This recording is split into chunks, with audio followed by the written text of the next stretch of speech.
Hello friends, welcome to S classes. एक बार फिर से आपका हमारे चैनल पर स्वागत है। तो आज मैं आपको डाइजेस्टिव सिस्टम के नेक्स्ट टॉपिक पढ़ाने वाली हूँ। इससे पहले मैंने आपको 2 टॉपिक पढ़ाया हुआ है और आज मैं आपको 3 टॉपिक पढ़ाऊँगी। तो देखिए, यहाँ पर हमने आपको पहले 2 टॉपिक बताया था, मुखग्रासन गुहिका और ग्रासनाल किसे कहते हैं। आज हम पढ़ेंगे आमाशय, छोटी आंत और बड़ी आंत। तो आइए देखते हैं आमाशय क्या है। यह एक थैली नुमा संरचना होता है। लगभग 24 सेंटीमीटर लंबी तथा 10 सेंटीमीटर चौड़ी रचना होती है। आमाशय यानी कि स्टमक, पेट। तो ये एक कैसा है, थैले जैसी संरचना है। इसकी लंबाई लगभग 24 सेंटीमीटर और चौड़ाई लगभग 10 सेंटीमीटर की होती है। इसका प्रारंभिक भाग क्या कहलाता है, कार्डियक भाग। अंतिम संकरा भाग क्या कहलाता है, पाइलोरिक भाग। और मध्य भाग यानी बीच का भाग क्या कहलाता है, आमाशय का। यहाँ पर आप इसको क्लियर देख सकते हैं। इसका जो प्रारंभिक भाग है ये आपका कहलाता है कार्डियक भाग। इसका जो बीच नीचे का संकरा भाग है ये कहलाता है पाइलोरिक भाग। और लास्ट बीच में जो इसका मोटा भाग पाया जाता है इसको हम कहते हैं आमाशय काय। तो यही सारे हम वहाँ पर डिटेल में पढ़ें। जो भी आपने देखा, स्टमक का प्रारंभिक भाग उसको हम कार्डियक भाग कहते हैं, अंतिम का संकरा भाग पाइलोरिक और बीच का भाग क्या कहलाता है, जो चौड़ा होता है, आमाशय काय। तो ये है हमारी बॉडी का डाइजेस्टिव सिस्टम का आमाशय यानी स्टमक। तो ये हमारा स्टमक यानी आमाशय है। इसके बाद 4 नंबर पे आता है छोटी आंत, स्मॉल इंटेस्टाइन।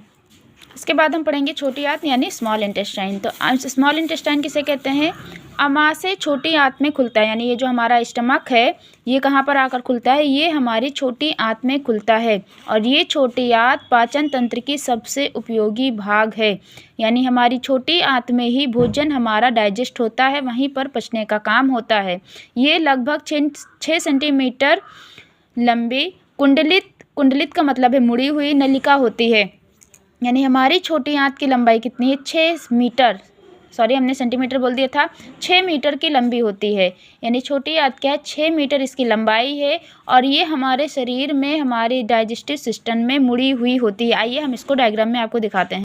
ये रही हमारी स्मॉल इंटेस्टाइन यानी छोटी आंत। ये देखिए मुड़ी हुई दिखाई दे रही है, ये कुंडलित है और इसकी लंबाई कितनी है, 6 मीटर होती है। सबसे पहले हमारा मुख गुहा था, मुख गुहा के बाद ग्रसिका, उसके बाद आमाशय। और आमाशय हमारा आकर कहाँ पे खुलता है, छोटी आंत में खुलता है। कैसी है ये, लगभग 6 मीटर लंबी मुड़ी हुई एक नलिका होती है। यहाँ पर भोजन का पाचन होता है और जो भोजन यहाँ पर नहीं पचेगा वो यहाँ से निकलकर बड़ी आंत में आ जाता है। तो इसके बाद आता है बड़ी आंत यानी लार्ज इंटेस्टाइन। तो आइए देखते हैं लार्ज इंटेस्टाइन क्या है। तो इसकी लंबाई छोटी आंत से कम लेकिन चौड़ाई जो है वो छोटी आंत से अधिक होती है। लार्ज इंटेस्टाइन की लंबाई क्या है, ये छोटी आंत से कम होती है लेकिन इसकी चौड़ाई छोटी आंत से ज़्यादा होती है। यह लगभग 1.5 सेंटीमीटर से लेकर 1.80 सेंटीमीटर तथा 6 सेंटीमीटर चौड़ी होती है। देखिए हमारा यहाँ पे 6 मीटर लंबी थी छोटी आंत, इसकी लंबाई कितनी थी, 6 मीटर। और बड़ी आंत की लंबाई कितना, 1.5 मीटर से लेकर 1.25 मीटर तक है, काफ़ी ज़्यादा छोटी है। और चौड़ाई कितनी है इसकी, 6 सेंटीमीटर। तो ये बहुत छोटी होती है। लेकिन देखिए 1.5 से 1.25 तक इसकी लंबाई है और चौड़ाई क्या है, 6 सेंटीमीटर। तो यानी ये जो बड़ी आंत है ये छोटी आंत से छोटी होती है लंबाई में और इसकी चौड़ाई छोटी आंत से ज़्यादा होती है।